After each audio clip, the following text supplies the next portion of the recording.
Hi, I'm Martin Ball, your Kangen waterman, here today talking about installing the fluoride kit with the Enagic units. So what's going to happen is you're going to get a base plate and you're going to get two filters and you're going to get a piece of hose. Now, it's entirely up to you if you're going to use the new hose or keep the original. I chose to keep the original for the simple fact that this was already on the end. So this was already attached. All that I did was I got my K8 and I'm going to turn it around to show you what I did.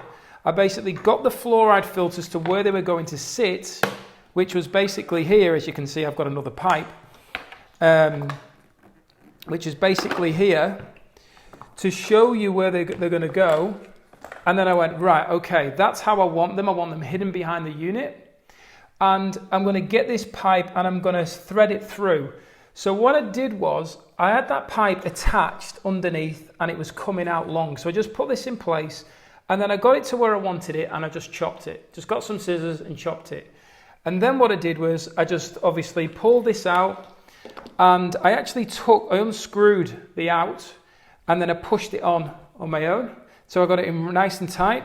And the same then with what was left, this long hose, I then obviously already had this on. So the remaining piece, I just left the same length.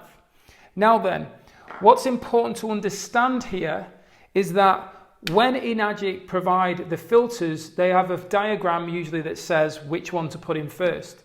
And on the diagram from the tap, it says to put the grey fluoride one in first and then the purple. However, I put the purple first, and the reason for that is that the fluoride filter is very, very fine to remove fluoride.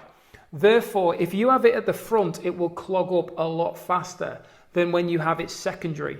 And remember, after it's gone through here, it's going through another filter anyway.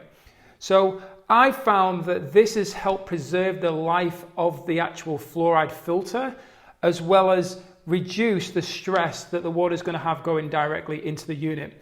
So that's as simple as it is. Obviously, this would screw under here, right into this section here. It will basically screw into there. I also have a separate pipe for when I'm traveling around, when I'm going to people's homes and showing them. So it doesn't look that bulky with all the fluoride kit, because not everybody wants to remove fluoride.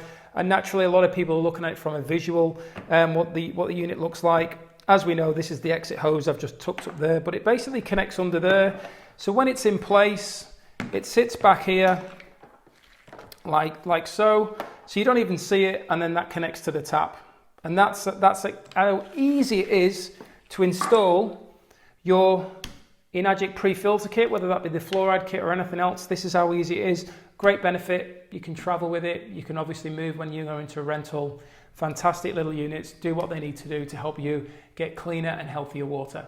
Look forward to speaking to you again soon. As always, take care. Bye for now.